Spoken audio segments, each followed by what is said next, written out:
হাসিনার সাথে বিচারের নাম আসবে মোদির। মোদি আর হাসিনার বিচার হবে একই সাথে, একই দড়িতে ফাঁসি হবে। হাসিনার শাসনকে কোনোভাবে ইন্ডিয়া থেকে আলাদা করা যাবে না। হাসিনাকে ক্ষমতায় রাখছে ইন্ডিয়া, তাকে বাঁচায় রাখছে ইন্ডিয়া। হাসিনারে বাঁচানোর জন্য সে গুম খুনে অংশ নিছে, ইন্ডিয়া গুম খুনে অংশ নিছে। সে বাহিনী পাঠাইছে, তারা হিন্দি ভাষায় কথা বলছে। এই জুলাই আগস্ট বিপ্লবের সময় রাস্তায় তারা গুলি চালাইছে। এই বিচার প্রফেসর ইউনূস করবে। প্রফেসর ইউনূসের এই ঘোষণা একটা গেম চেঞ্জার। ইন্ডিয়া বাটে পড়লে না সারা দুনিয়া এর অ্যাডভান্টেজ নেবে।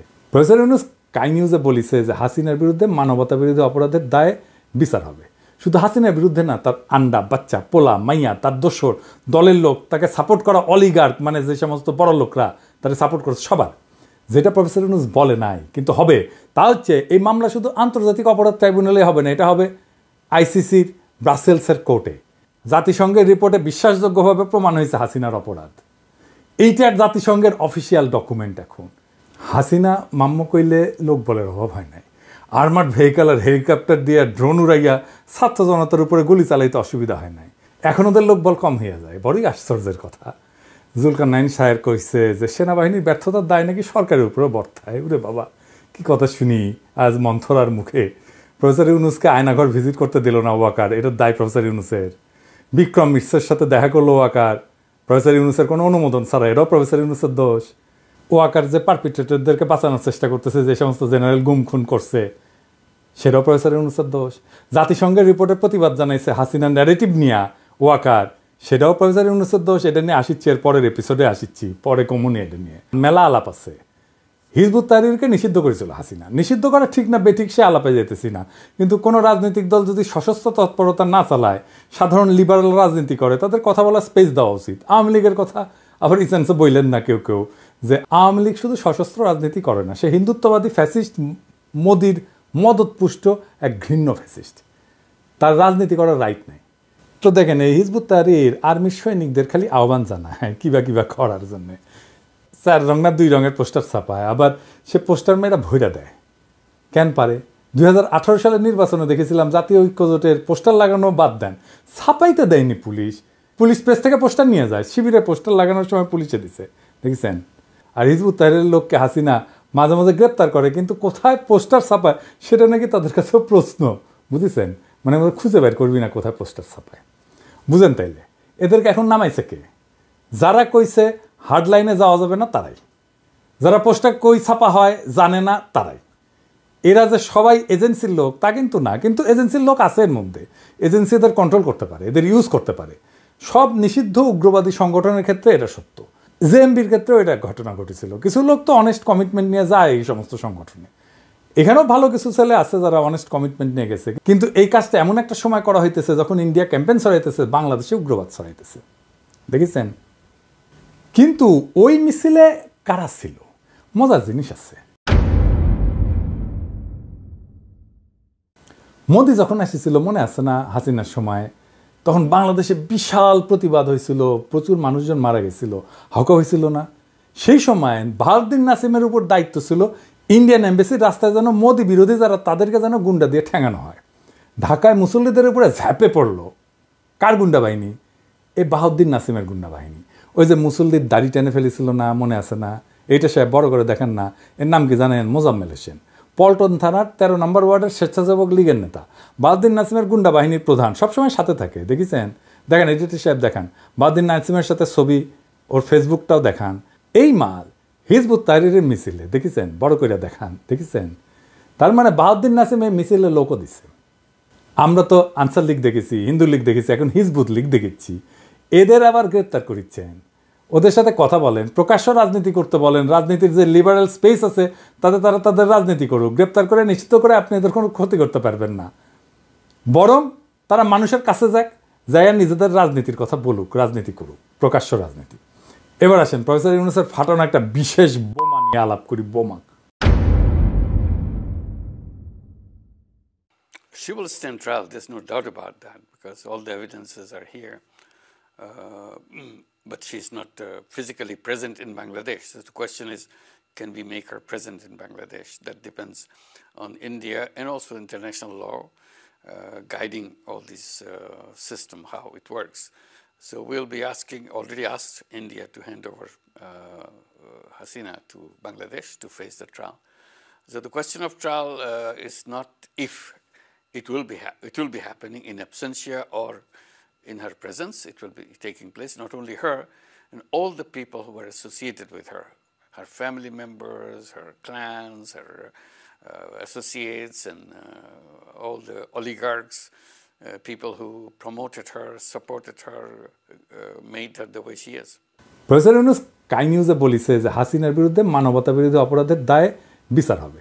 শুধু হাসিনার বিরুদ্ধে না, তার আন্ডা, বাচ্চা, পোলা, মাইয়া, তার দোসর, দলের লোক, তাকে সাপোর্ট করা অলিগার্ক, মানে যে সমস্ত বড় লোকরা তাকে সাপোর্ট করছে, সবার। যেটা প্রফেসর ইউনূস বলে নাই কিন্তু হবে, তা হচ্ছে এই মামলা শুধু আন্তর্জাতিক অপরাধ ট্রাইব্যুনালে হবে না, এটা হবে আইসিসির ব্রাসেলসের কোর্টে। জাতিসংঘের রিপোর্টে বিশ্বাসযোগ্যভাবে প্রমাণ হয়েছে হাসিনার অপরাধ। এইটার জাতিসংঘের অফিসিয়াল ডকুমেন্ট। এখন আপনারা শুনেছেন হাসিনা নিজের মুখে হেলিকপ্টার থেকে প্রাণঘাতী অস্ত্র দিয়ে গুলি করার নির্দেশ দিচ্ছে।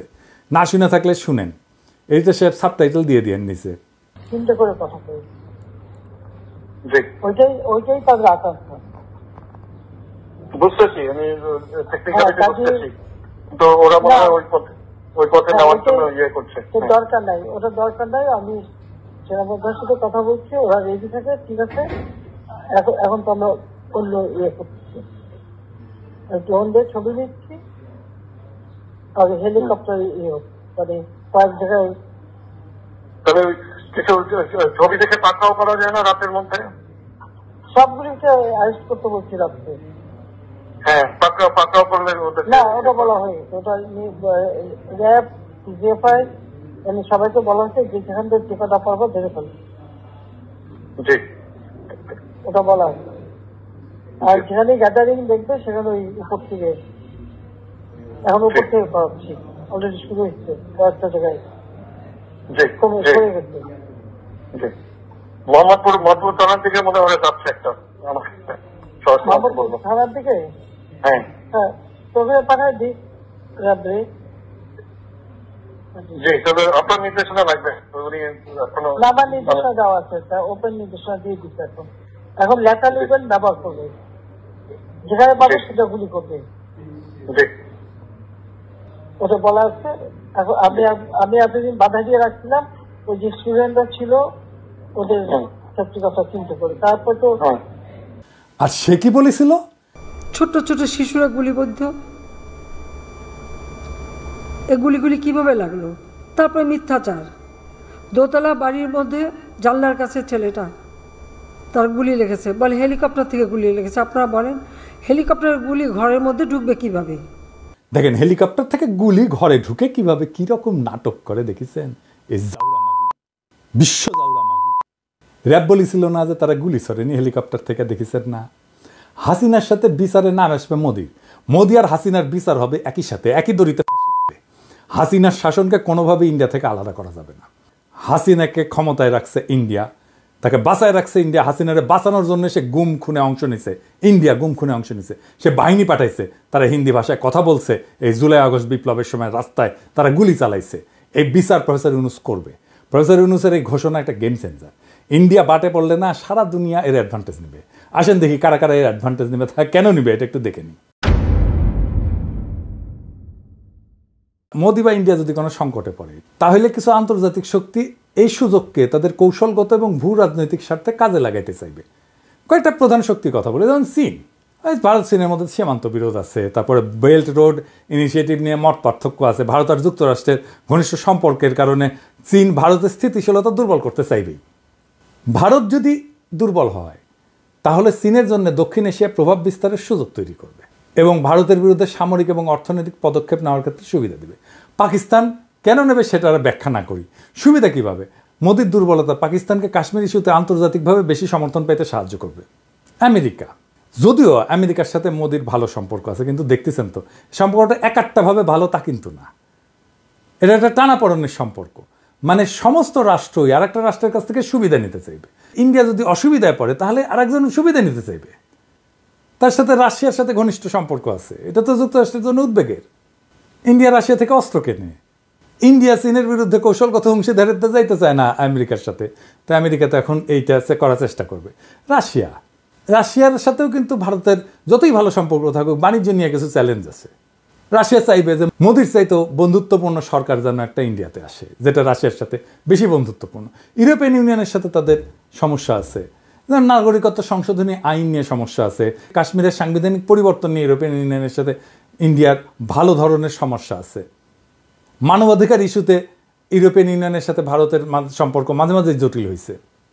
মধ্যপ্রাচ্যের দেশগুলোর মধ্যে যেমন ইরানের সাথে ইন্ডিয়ার সম্পর্ক দুর্বল হয়েছে। ইরান চাইবে ইন্ডিয়া দুর্বল হলে তার একটা অবস্থানগত সুবিধা পাবে, ইরান যেন ভারতের কাছ থেকে বেশি কূটনৈতিক এবং অর্থনৈতিক সুবিধা আদায় করতে পারে।